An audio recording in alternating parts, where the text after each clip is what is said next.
It has the capabilities to do. It has the capabilities, watch this, to undo and to do some things. The problem is that we are not operating in this power that God has given us. We don't understand that we actually already have the tool that is necessary to make it as the citizens of God. God has already given us something great, that whatever it is that you're dealing with, whatever it is that you're facing in your life, tell somebody it's already inside of me to see the change that I need to see. You must understand that this power, it gives you capabilities. I understand that oftentimes we face obstacles and situations where it makes it look impossible. Do anybody have some stuff that looks impossible in your life? Come on, don't be ashamed about it, but there's some stuff that we have in our lives where it looks impossible. But tell somebody, when you have the power of God inside of you, it makes the impossible now be possible. Come on here, you must understand that inside of you, it has the authority to release what it is that you are facing. Not only does it have the capabilities, but the power that's inside of us, it brings us to a place to see things be accomplished.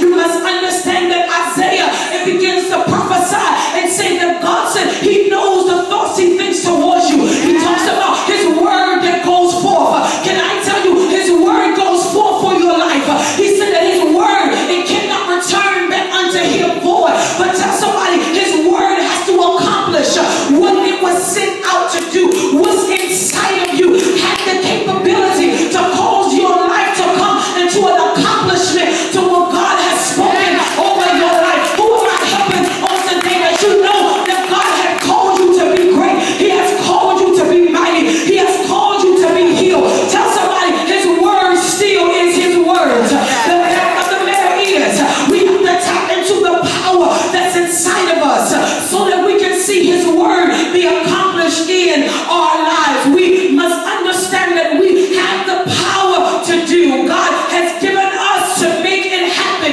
He gave us power to make it happen. There's things that we want to accomplish. There's things that we want to see done. Tell somebody, I got the power to see it happen. Come on here, tell your neighbor that we have the power to see it happen. We have the power to see things change. We have the power to see things come and make an impact in our lives. Do anybody want to have the impact of God's glory in your life?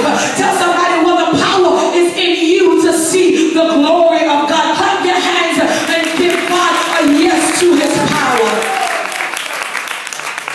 So, power of activation, the way that we begin to operate in the power of dunamis is through faith. We must understand that Jesus' ministry, he always acknowledged the faith of those that came to approach him. And in order for you, thank you, Jesus, in order for you to approach the power that's inside of you, you have to have faith in order to see it come to activation. You must understand that it's through faith that you see the power of God activated in your life. Let us look at power in motion as we begin to look at the story of Lazarus, and we begin to see that Lazarus, he was a friend of Jesus. He was one that Jesus loved, Lazarus. And we must understand that Lazarus' sisters, they begin to send the notice over to Jesus and tell Jesus that the one whom you love, he is sick.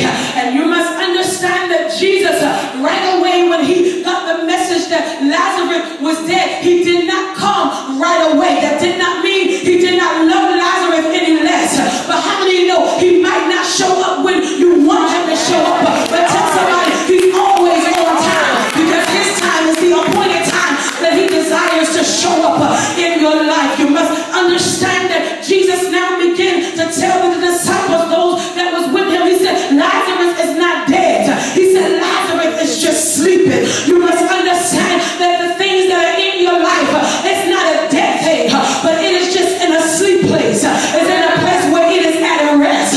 And you must understand that Jesus now, he begins to talk about the thing that he's going to do when he get back to see Lazarus. Jesus now, he approached the place where Lazarus was lying, and the story begins to tell us that the place where he first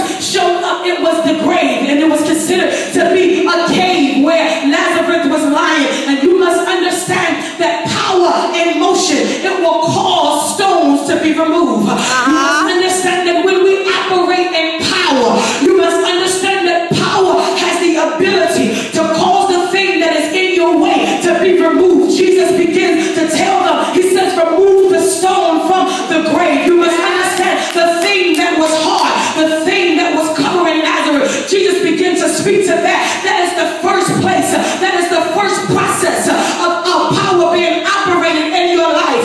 That you must understand that you have the power inside of you to cause the things that are in your way, the things that are hard, the things that are stone. You have the power to tell those things to be now removed out of your way. Tell somebody, power in motion, power in motion. You must understand that power now, it causes you to look up. For the story begins to tell us that Jesus now, as he's telling them to remove the stone, Jesus now, he changes his posture. He begins to look up to the Father, and he begins to pray to the Father and say, Father, I'm only here for the sake of the people to believe that you are able to do what you called me to do. I'm here so that the people will understand that you have sent the resurrecting power to show forth signs and wonder. Can I tell you part two? The